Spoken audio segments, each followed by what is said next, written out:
Nah, sekarang setelah kita bahas mengenai semuanya, yang sekarang yang paling kita harus lakukan adalah kita melakukan analisa atas harta di dalam SPT tahunannya dan bagaimana resikonya ketika salah isinya gitu ya. Mari kita bicara mengenai hal ini. Oke, teman-teman tahu nggak bahwa kantor pajak itu sebenarnya punya sistem secara otomatis untuk mengecek apakah laporan teman-teman itu benar atau tidak dipandangnya hanya dari sisi perpajakan ya teman-teman. Di dalam SPT tahunan, daftar harta itu bukan cuma sekedar daftar harta aja atau apa aja yang udah kalian beli gitu ya. Ini adalah potret masa lalu, masa kini, dan juga akan masa depan. Nah, seperti masa depan, kenapa masa depan? Karena posisinya kan kita juga sudah mencantumkan di dalam konteks ini adalah harga pasar dari harta tersebut. Oke, nah khususnya untuk emas karena sifatnya yang mudah dipindah tangankan dan nilainya yang begitu liquid dan juga besar, hal ini menjadi perhatian khusus nih dalam pemeriksaan pajak.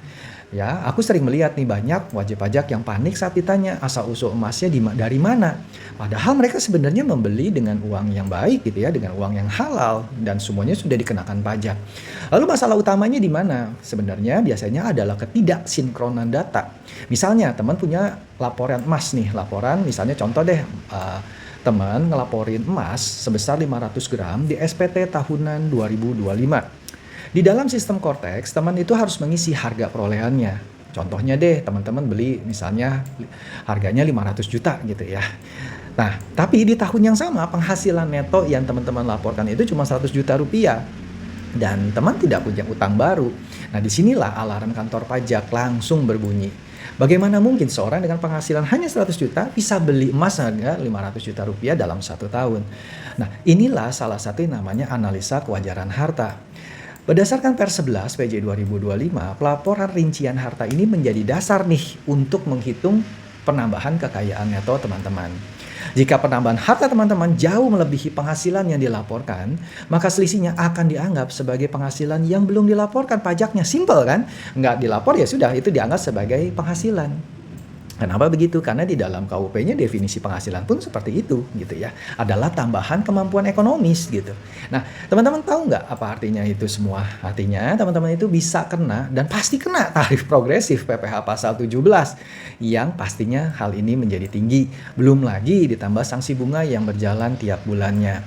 Nah, sayang banget niatnya mau untung dari emas malahan jadinya rugi karena sebenarnya kurang teliti di laporan pajak. Oleh karena itu, cara pengisian yang benar di Cortex adalah dengan memperhatikan kolom keterangan dan detailnya tentunya terkait dengan harta tersebut. Tetapi bukan hanya itu saja teman-teman.